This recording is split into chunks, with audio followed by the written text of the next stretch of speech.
daripada proses-proses aterosklerosis. Nah, proses aterosklerosis itu didahului oleh gangguan-gangguan fungsi sel endotel atau yang dinamakan disfungsi endotel.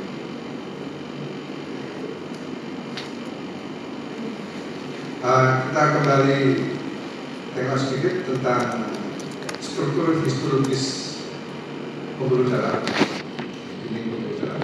Ada tunika intima dan tunika media itu di atas serabut-serabut sel-sel otot polos. Kemudian tunika adventisia atau tunika eksternal. Nah, di tunika intima ini ada selapis sel yang namanya sel endotel. Sel endotel. Sel endotel ditemukan oleh von Harrison, menemukan selapis sel yang melapisi bagian dalam dinding pembuluh darah. Normalnya sel endotel itu adalah halus, rata, sehingga aliran darah itu bisa konstan, bisa lancar. Endotel merupakan jaringan terluas di dalam tubuh. Ternyata endotel ini tidak hanya sekedar selapis sel, ternyata mempunyai fungsi yang sangat kompleks, fungsi yang sangat penting untuk menjaga homeostasis pembuluh darah. Berikut adalah substansi-substansi senyawa-senyawa yang dihasilkan oleh sel endotel. Banyak sekali. Aktivitasnya ada yang sebagai vasodilator. Vasodilator itu melebarkan pembuluh darah. Ada yang sebagai vasokonstriktor. Ada yang berfungsi sebagai antiproliferatif. Ada yang berfungsi sebagai proproliferatif. Ada yang anti trombotik, ada yang pro trombotik, ada yang angiogenesis dan mediator inflamasi. Ini adalah substansi-substansinya. Misalnya nitric oxide. Nitric oxide ini adalah vasodilator utama di dalam pembuluh darah, di dalam dinding pembuluh darah. Kemudian ada prostasiklin yang juga sebagai vasodilator. Ada endothelin derived hyperpolarizing factor. Ada berarti gini. Nah, kebalikannya di samping vasodilator ada vasokonstriktor, yaitu endothelin 1, angiotensin 2, tromboxan A2, radikal bebas, dan prostaglandin. Kemudian nitric oxide disamping sebagai vasodilator, dia juga sebagai antiproliferatif, juga sebagai antitrombotik. Nah, dengan menghasilkan substansi-substansi itu tampak bahwa endotel itu sangat berperan di dalam menjaga homeostasis dinding pembuluh darah.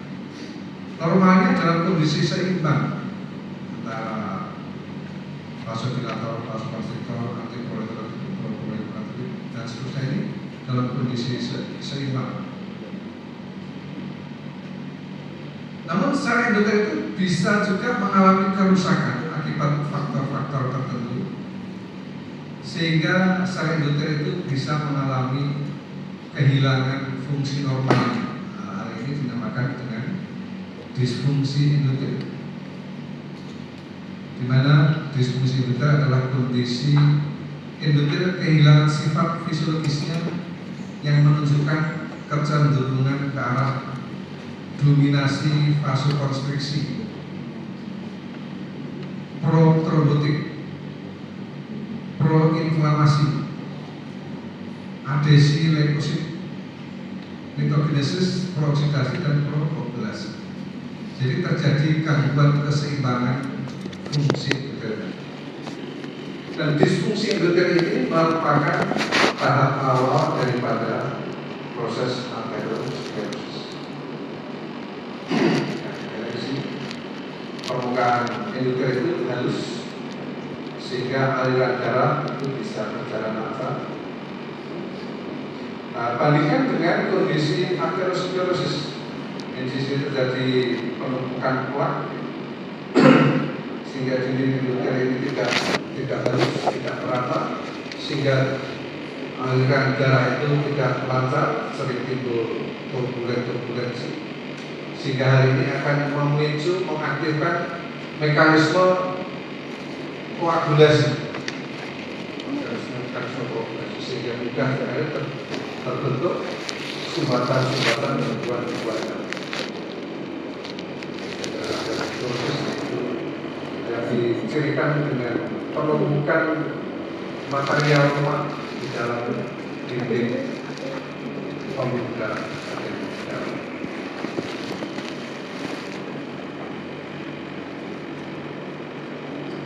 Faktor resiko terjadinya disfungsi ada banyak sekali, yaitu termasuk di dalamnya smoking, rokok, kemudian obesitas, diabetes mellitus, hipertensi, kemudian inflamasi, dislipidemia, gangguan komposisi lemak, defisiensi estrogen, hiperglikemia, homocysteine, oxkardia, yaitu LDL yang teroksidasi, mental stres, hiperkolesterolemia. Ini merupakan faktor-faktor risiko terjadinya disfungsi endotel.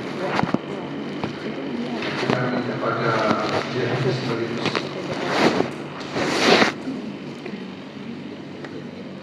Blok 3 itu penyakit metabolik. Diabetes mellitus. Sudah kuliah ya diabetes mellitus kemarin. Orang penyakit metabolik dengan karakteristik hiperglikemia karena kelainan sekresi insulin, gangguan kerja insulin atau kedua-duanya. Dan 4 tipe 1, 2, 3, tipe 1, 2, tipe lain, dan DM stasional. Nah, komplikasi daripada DM itu didahului proses-proses terjadinya disfungsi endotel. Disfungsi endotel pada DM itu disebabkan oleh beberapa faktor. Ini yang pertama adalah stres oksidasi. Apa itu stres oksidasi?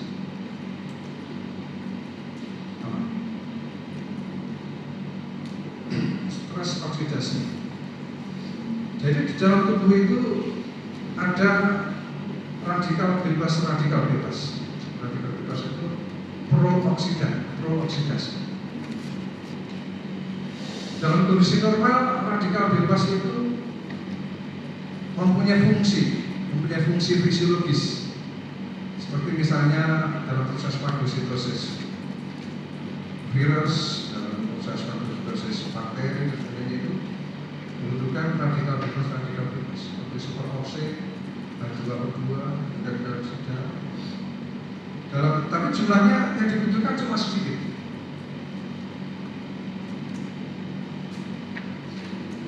Nah, kelebihan radikal bebas itu akan dinetralisir oleh antioksidan.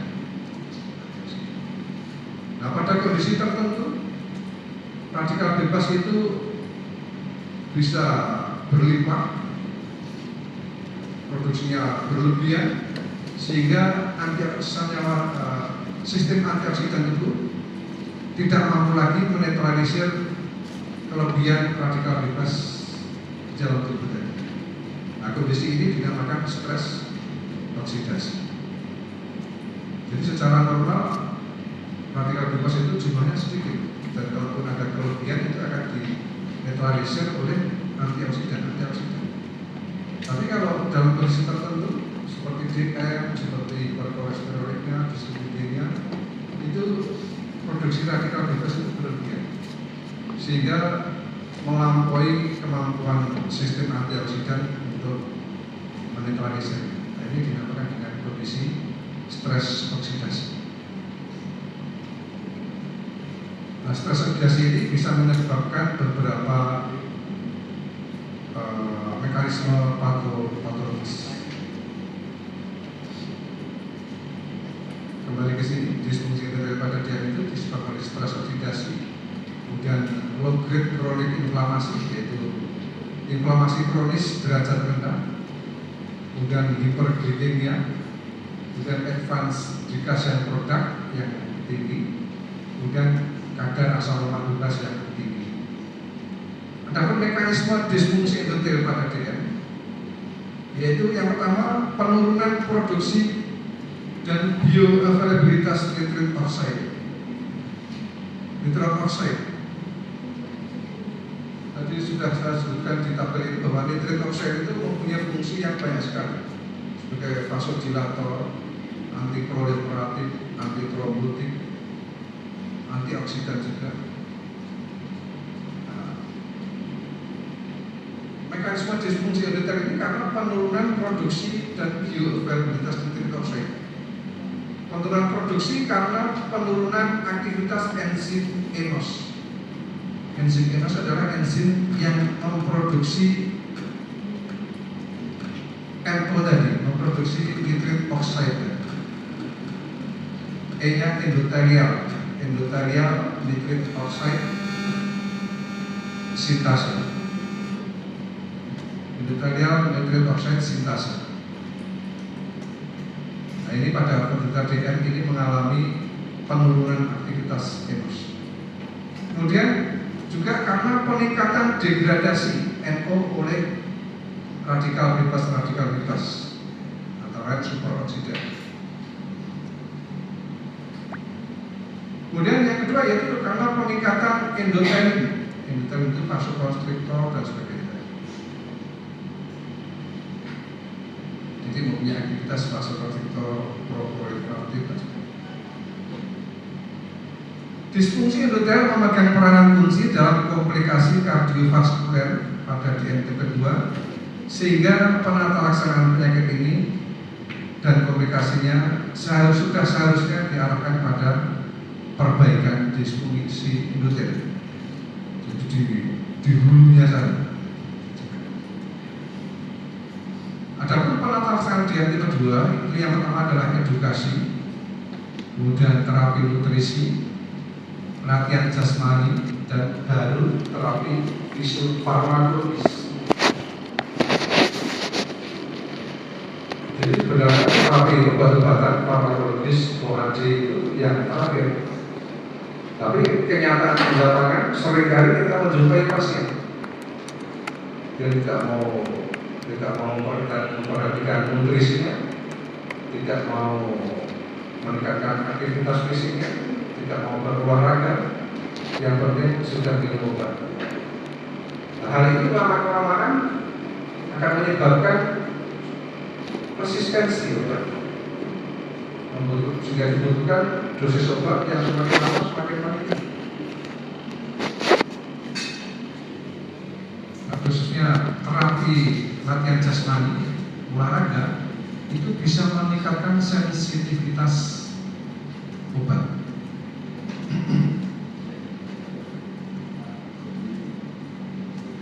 Nah, bagaimana olahraga itu mampu memperbaiki disfungsi endotel?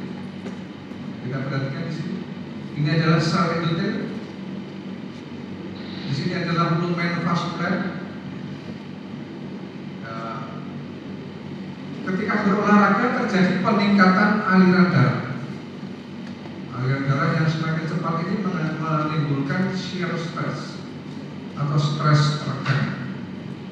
Shear stress ini akan merangsang atau mengaktifkan sel endotel, sehingga sel endotel ini mampu meningkatkan ekspresi dan aktivitas enzim enos. Enos meningkat, maka produksi nitrit oxide akan meningkat. Kemudian sel endotel juga mampu meningkatkan produksi enzim superoksid dismutase. Ini adalah enzim antioksidan.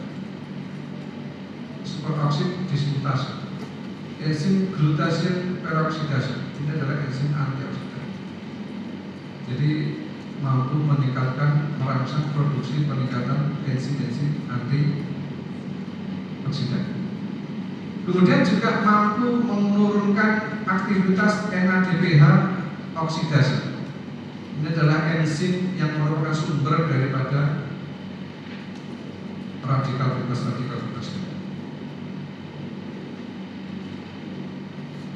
sehingga efeknya adalah terjadinya penurunan degradasi nitrit oxide, penurunan pengerusakan nitrit oxide. Dan hasil akhirnya adalah peningkatan bioavailabilitas nitrit oxide dan akhirnya bisa memperbaiki fungsi endotel atau memperbaiki disfungsi endotel.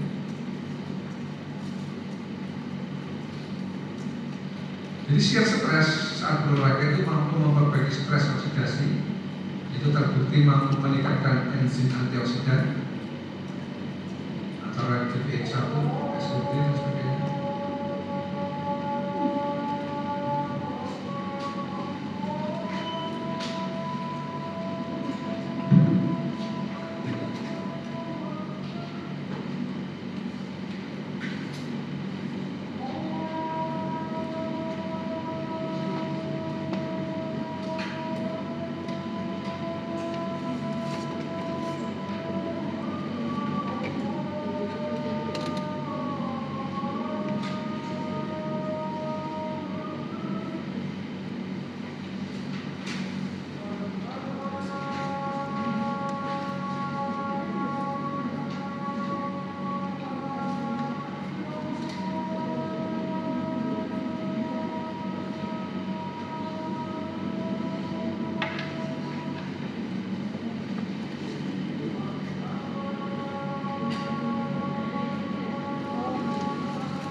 Jadi shear stress, peningkatan aliran darah pada saat berolahraga tadi mampu memperbaiki stres oksidasi, mampu memperbaiki inflamasi, yaitu terbukti dengan penurunan kadar sitokin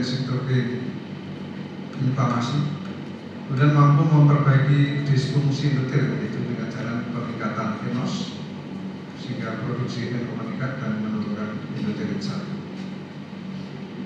Apa yang terjadi? Proses molekuler di dalam sel endotel Ini pada sel endotel normal, ini pada sel endotel penderita DM. Pada sel endotel normal, ini shear stress, ini akan mengaktifkan fosfatidilinositol kinase, sehingga akan mengaktifkan enzim ENOS, sehingga akan terjadi peningkatan produksi nitrit oxide. Dan juga insulin secara normal ini akan mengaktifkan fosfatidilinositol kinase 4B dan juga mengaktifkan enzim ENOS. Kemudian shear stress juga akan mengaktifkan prostasiklin sintase, sehingga terjadi peningkatan produksi prostasiklin. Ini adalah vasodilator. Efek NO dan prostasiklin adalah relaksasi sel otot polos, sehingga terjadi vasodilatasi. Nah, sedangkan pada penderita DM, pada sel endotel yang mengalami DM, ini terjadi hiperglikemia dan peningkatan asam lemak bebas. Ini akan mengaktifkan jalur PKC, kemudian akan mengaktifkan NADPH oksidase. Kita tahu tadi bahwa NADPH oksidase adalah sumber daripada radikal bebas, yang di sini adalah superoxide. Nah, superoxide ini akan menyebabkan nitrit oxide yang diproduksi akan menjadi peroxinitrit. Nah, peroxinitrit ini juga menyebabkan vasokonstriksi. Dia menghambat prostasiklin sintase, meningkatkan produksi tromboksan. Tromboksan adalah vasokonstriktor. Kemudian insulin resisten ini akan melalui jalur MAPK. Ini akan meningkatkan produksi endotelin 1 dan juga pengaktifan angiotensin 2, sehingga terjadi kontraksi atau vasokonstriksi daripada sel otot polos vaskuler. Sehingga mengubah gaya hidup adalah strategi yang paling penting di dalam mengelola diabetes. Mengubah gaya hidup ini termasuk menjaga pola makan dan aktif bergerak, aktif berolahraga. Sehingga olahraga dan mengatur pola makan adalah obat diabetes yang sebenarnya. Manfaat olahraga untuk penderita diabetes yaitu untuk menjaga kebugaran, jelas ya, untuk menjaga berat badan, jelas, untuk memperbaiki atau meningkatkan sensitivitas insulin, yang pada akhirnya semua itu akan membuat gula darah itu menjadi terkontrol atau stabil. Sehingga kalau penderita DM gulanya tinggi, itu perlu ditanyakan hal-hal yang berkaitan dengan gaya hidup. Peran olahraga dalam mengatasi disfungsi endotel. Olahraga itu terbukti meningkatkan blood flow, meningkatkan aliran darah, meningkatkan shear stress, menurunkan tekanan darah, mengaktifkan endotelial nitrit oxide sintase, sehingga meningkatkan produksi nitrit oxide dan meningkatkan nitrit oxide bioavailabilitas. Kemudian menghambat NADPH oksidase, sehingga menurunkan produksi radikal bebas, meningkatkan enzim-enzim antioksidan, sehingga terjadi menurunkan stres oksidasi, dan seterusnya, termasuk menurunkan proses inflamasi, menurunkan produksi endotelin 1 dan kalsium nervos, peningkatan plasma CGMP, yang akhirnya akan meningkatkan atau memperbaiki disfungsi endotel. Jadi proses-proses ini bertujuan untuk memperbaiki disfungsi endotel sehingga bisa mencegah proses-proses selanjutnya, yaitu aterosklerosis, penyakit-penyakit komplikasi makro dan mikro angiopati atau makro dan mikro vaskuler. Olahraga merupakan salah satu penata laksana DM yang terbukti efektif. Namun olahraga tidak bisa dilakukan sembarangan tanpa panduan. Karena olahraga itu ibarat dua mata pisau ya. Tidak pernah berolahraga itu akan berefek buruk bagi kesehatan. Namun olahraga yang berlebihan itu juga akan memberikan efek yang buruk, bahkan bisa menyebabkan kematian. Ya, seringkali kita dengar kasus-kasus seorang mati meninggal karena pada saat berolahraga yang berlebihan. Bahkan guru-guru kita, sejawat kita, Dr. Vicky, Dr. Didi itu meninggal dunia pada saat berolahraga. Dr. Vicky itu karena pada saat itu ikut lomba balap sepeda virtual karena terlalu tercapai. Dr. Didi itu pada waktu bermain sepak bola. Nah, olahraga yang berlebihan pada penderita DM itu bisa menyebabkan gula darah turun dengan drastis sehingga menyebabkan hipoglikemia. Dan sekarang bagaimana pedoman olahraga yang sehat? Kita mengenal formula FIT, FITT, saya tambah satu lagi FITTT 3. F yang pertama adalah frekuensi. Berapa kali dia melakukan olahraga di dalam satu minggu? Ternyata olahraga setiap hari itu juga kurang bagus, kurang tidak dianjurkan. Karena apa? Karena ketika berolahraga itu terjadi trauma, terjadi kerusakan-kerusakan tingkat sel ataupun jaringan, sehingga membutuhkan waktu bagi tubuh untuk melakukan regenerasi, untuk memperbaiki. Sehingga kalau tiap hari berolahraga itu tubuh tidak mempunyai waktu, kesempatan untuk memperbaiki diri. Namun kalau frekuensinya terlalu jarang, misalnya satu minggu cuma sekali, itu saja waktu CFD, habis CFD terus jajan, makan makanan di pinggir jalan, ini juga sangat kurang bagus. Kemudian intensitas itu bisa intensitas ringan, bisa intensitas sedang, bisa intensitas berat. Adalah seberapa berat seseorang itu melakukan aktivitas. Ini ada beberapa parameter untuk mengukur intensitas seseorang. Yang sering dipakai yaitu menggunakan berapa persen dari heart rate maksimal. Heart rate maksimal diukur berapa? Bagaimana cara mengukur heart rate maksimal? Ya, 220 kali dikurangi umur. Misalnya umur kamu sekarang berapa? 20. Berarti 220 dikurangi 20, 200 kali per menit. Itu adalah heart rate maksimal. Artinya heart rate yang tidak boleh dilampaui ketika melakukan aktivitas fisik atau olahraga. 200 kali per menit. Itu kalau melebihi itu bisa berbahaya. Nah, sekarang untuk menentukan intensitasnya adalah berapa persen dari heart rate maksimal. Kalau hanya 50-63 itu termasuk ringan, intensitas ringan. Sedang itu 64 sampai 76. Jelas atau berat itu 77 sampai 100% maksimal. Ada lagi yang menggunakan berapa persen dari VO2 max. Ada lagi yang menggunakan ini RPD ini adalah subjektif, seberapa berat dia merasakan melakukan suatu aktivitas. Ini adalah berdasarkan skor.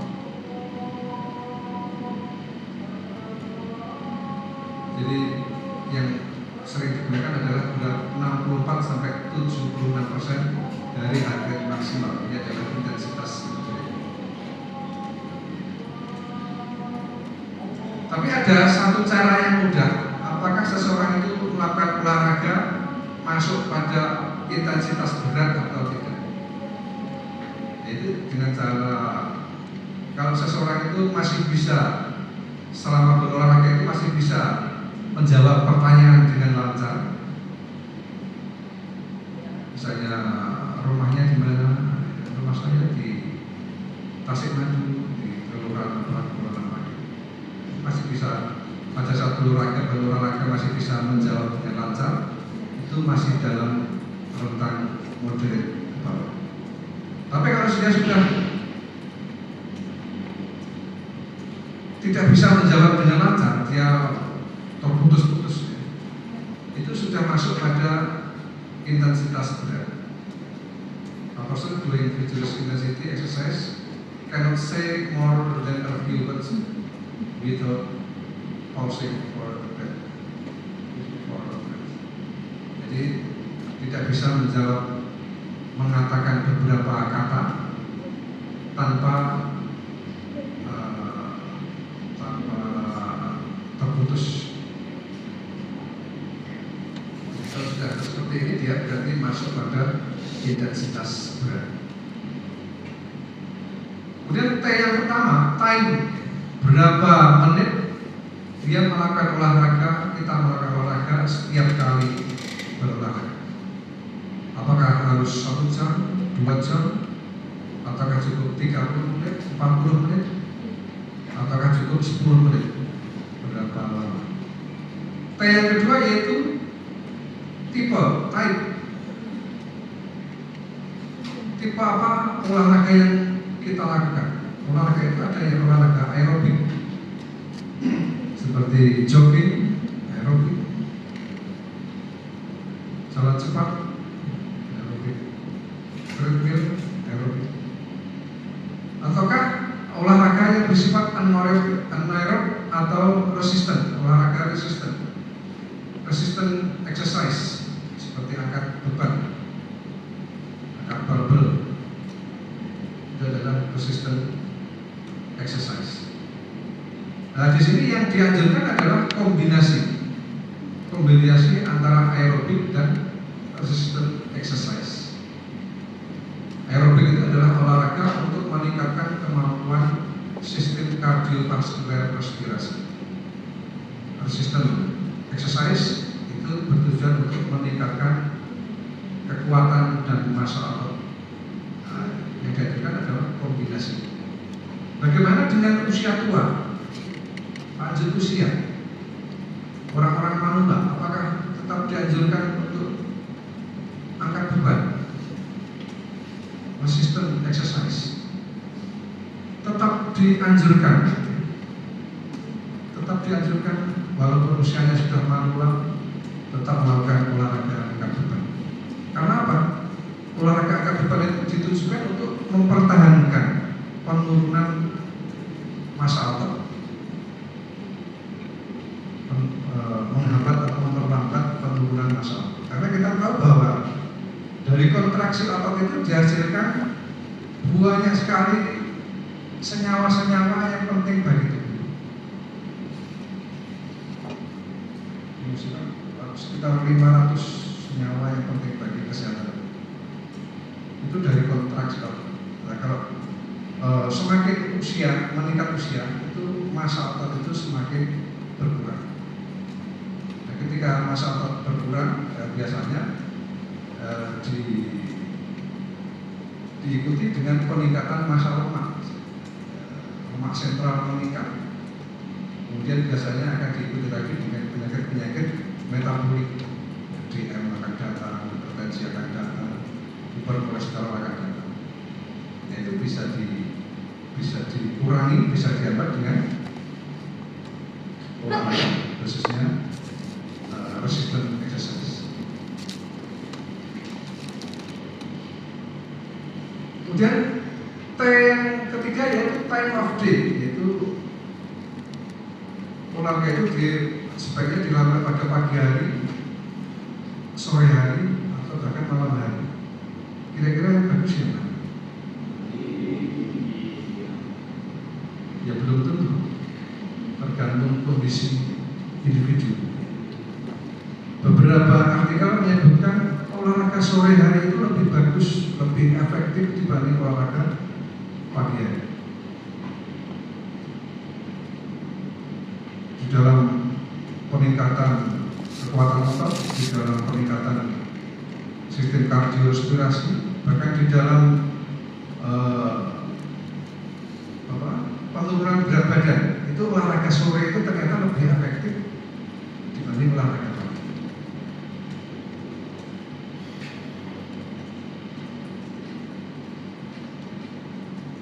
Karena apa? Karena olahraga sore itu berhubungan dengan pengerahan energi, pengerahan tenaga yang lebih besar daripada olahraga pagi. Ya. Olahraga pagi, bangun tidur pagi aja sudah berat, masih ngantuk, masih lemes, disuruh olahraga. Tentu olahraganya ya biasanya ya cenderung rendah dibanding sore hari. Sore hari pulang kuliah terus lari-lari, tenaga yang dibakar tentu lebih besar. Tenaga yang dibakar lebih besar, mungkin radikal bebas yang dihasilkan juga lebih besar, pembakaran lemak juga lebih besar, asam lemak yang dihasilkan juga lebih banyak. Ya.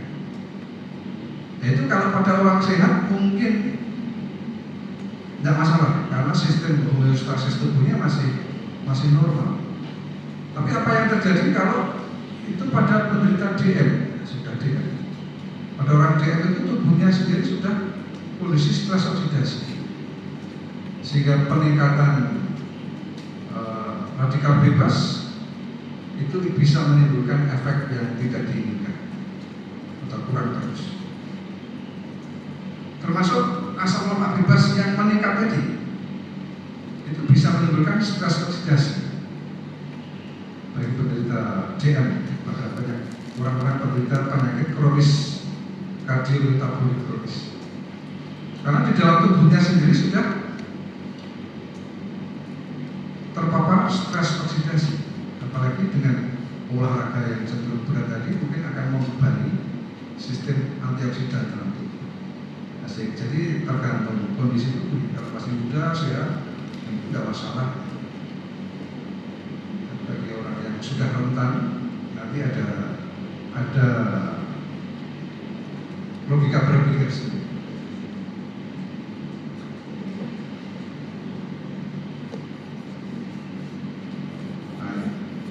Ini pada orang yang sehat, ini pada orang yang sakit, orang dengan risiko. Pada orang sehat itu sistem-sistem fisiologisnya cenderung lebih rendah dibanding orang yang rentan. Nah, ketika berolahraga, olahraga itu menimbulkan respon trauma tubuh, respon fisiologis tubuh. Pada orang yang sehat, ketika berolahraga, tubuh akan berespon cukup rendah, jauh di bawah ambang batas. Sedangkan pada orang yang rentan, pada orang DM, pada orang berkolesterol, pada orang penyakit jantung, sistem-sistem dalam tubuh itu sudah dalam kondisi normal, sudah relatif lebih tinggi, sehingga kita ketika berolahraga, apalagi dengan intensitas berat, tubuh akan memberikan respon trauma yang sangat tinggi, melebihi nilai aman, sehingga ini menimbulkan hal-hal yang justru merugikan bagi kesehatan tubuh.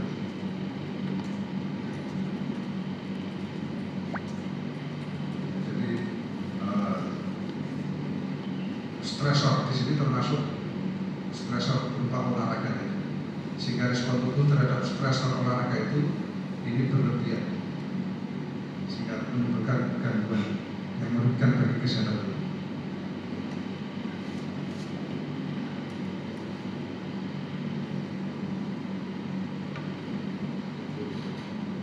Time of day, apakah pagi hari ataukah sore hari, ataukah bahkan malam hari.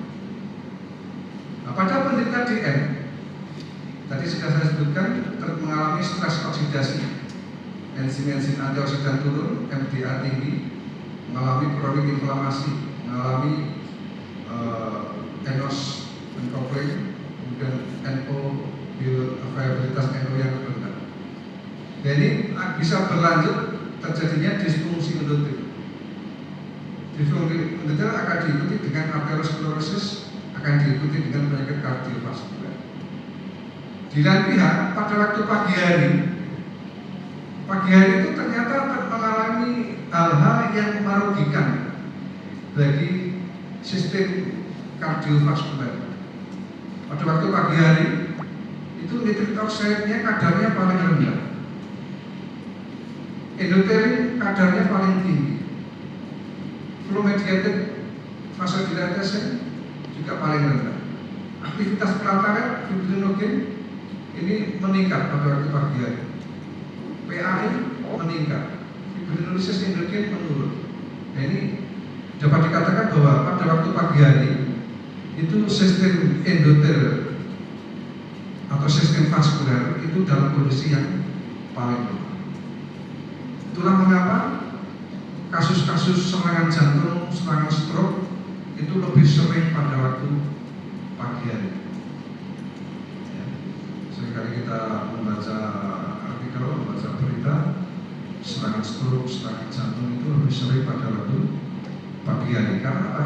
Ini paling lemah, sistem vaskuler pagi hari itu paling lemah. Nah, pada penderita DM sudah mengalami hal-hal yang demikian, kemudian sistem vaskulernya paling lemah, sehingga itu cenderung lebih mudah mengalami disfungsi. Nah, ini bisa diintervensi dengan olahraga. Nah, sehingga kita bisa memilih apakah olahraga itu pagi hari ataukah olahraga sore hari. Apakah pagi hari itu kita lanjutkan molor tidurnya, ataukah segera kita melakukan olahraga, ataukah olahraga itu kita tunda nanti sore atau nanti malam. Nah, dengan memahami ini maka sebaiknya kita segera mengambil langkah untuk berolahraga pada waktu pagi hari untuk melawan hal-hal yang seperti ini. Karena olahraga pagi itu bisa meningkatkan produksi nitrik oxide, bisa menurunkan endotelin dan seterusnya, untuk menghambat proses-proses komplikasi kardio mikro maupun makro vaskuler pada penderita tadi.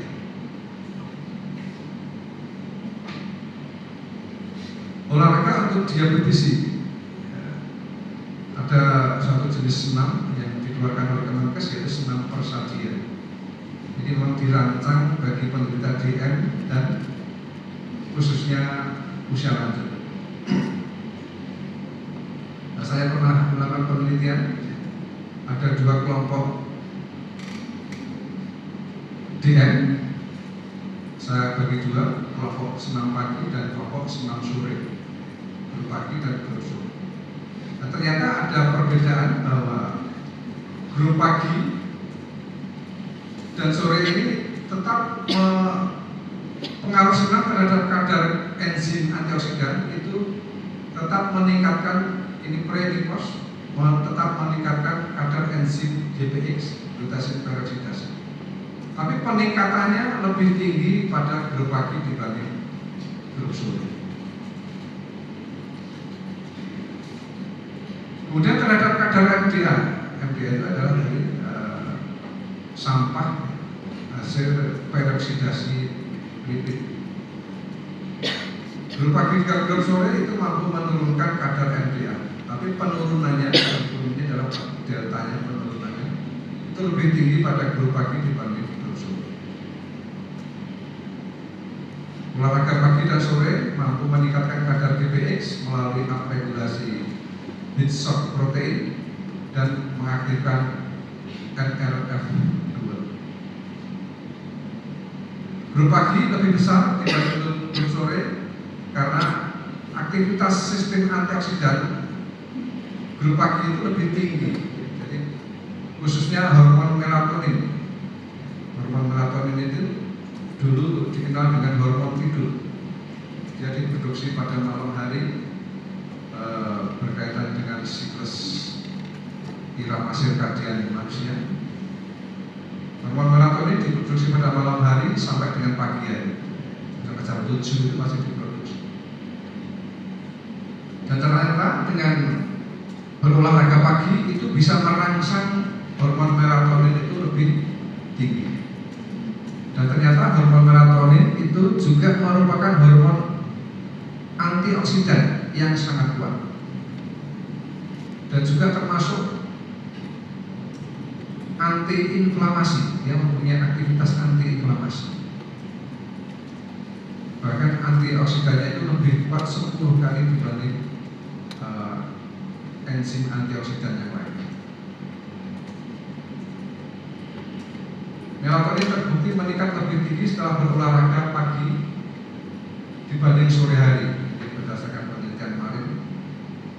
Kemudian olahraga sore mampu menumbuhkan atau menurunkan produksi hormon melatonin dibanding olahraga pagi hari.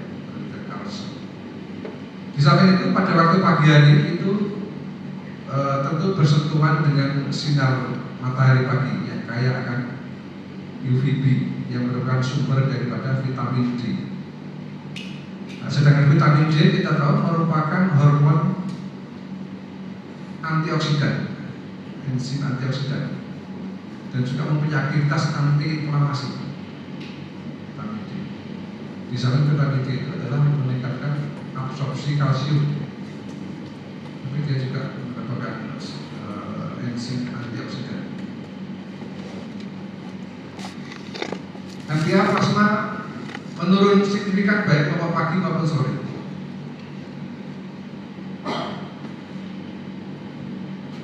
Tapi lebih signifikan untuk kelompok pagi dibanding sore karena berhubungan dengan peningkatan enzim GPX.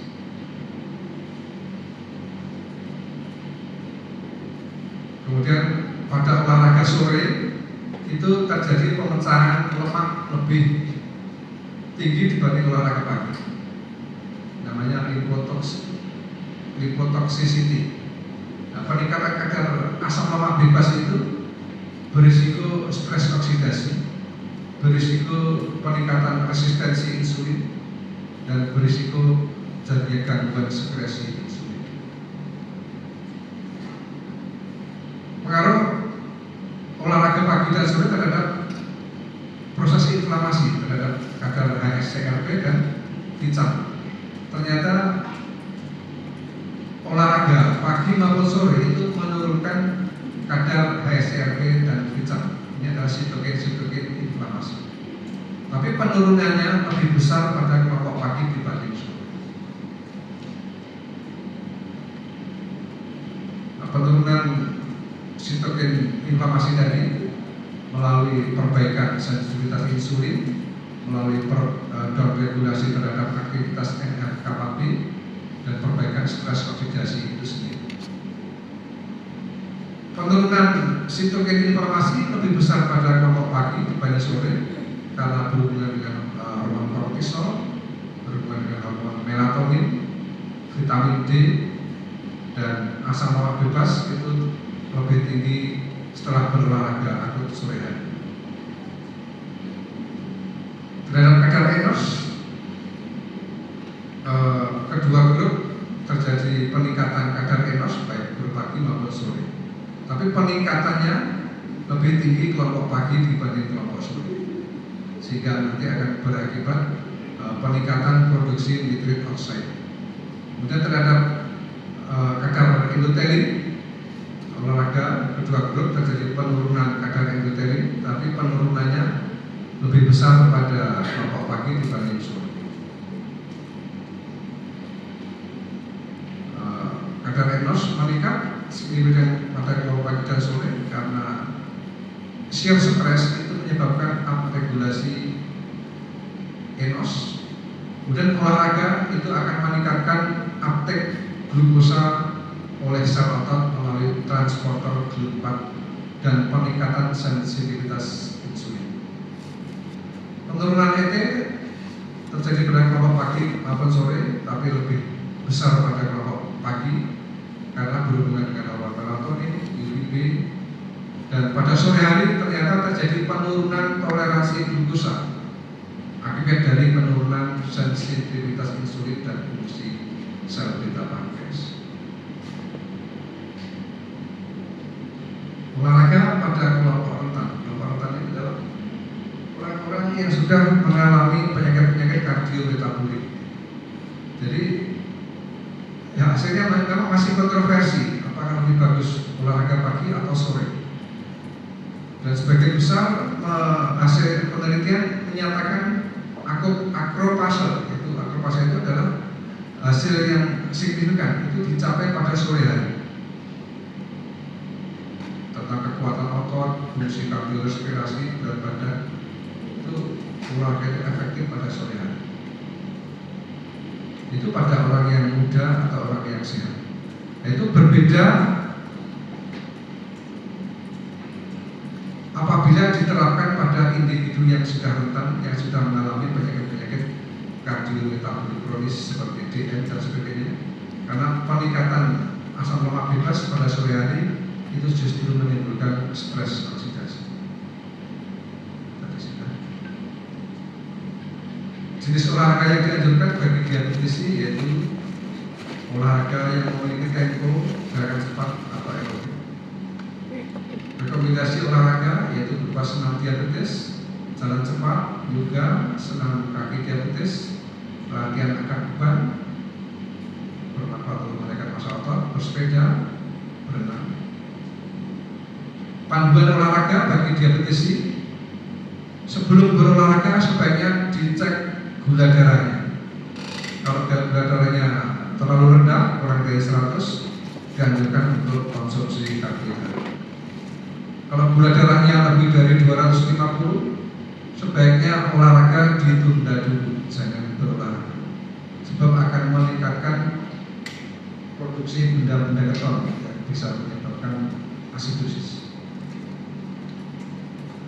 Gula darah harus diturunkan dulu dengan obat-obatan sampai 250, baru dianjurkan berolahraga. Kemudian lakukan teratur 3-5 kali seminggu selama 30 sampai 45 menit. Totalnya seminggu itu sekitar 150 menit. Jeda tidak lebih dari 2 hari berturut-turut. Intensitas disesuaikan dengan umur dan kondisi fisik. Gunakan sepatu yang nyaman. Cek glukosa setelah berolahraga. Ini untuk menghindarkan terjadinya hipoglikemi 24 jam setelah berolahraga. Jadi waspada.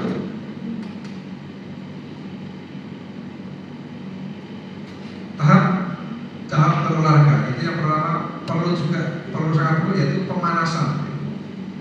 Jadi olahraga itu tidak langsung olahraga ini, tapi perlu pemanasan dulu untuk menaikkan suhu tubuh, untuk menaikkan denyut nadi.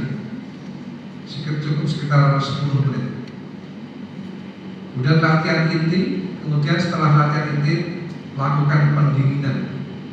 Pendinginan cukup 5-10 menit untuk menurunkan denyut nadi di bawah 100.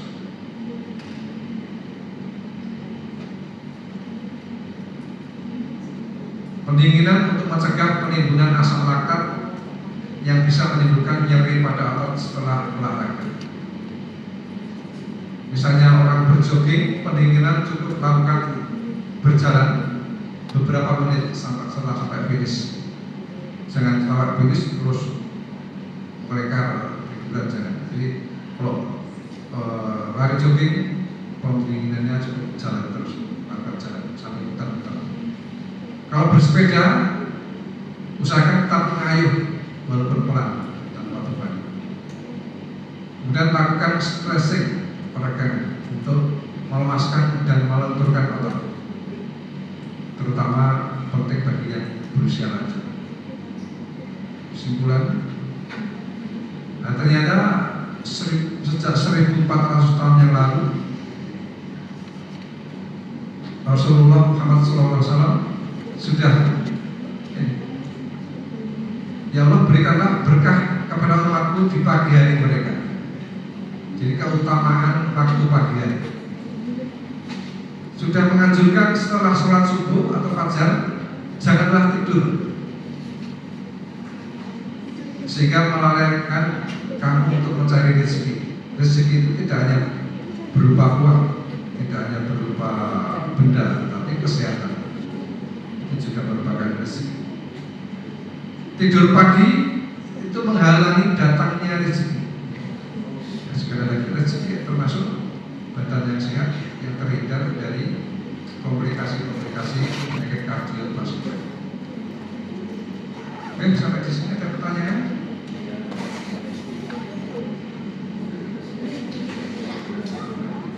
Ada pertanyaan? Kalau tidak ada pertanyaan, saya kira cukup.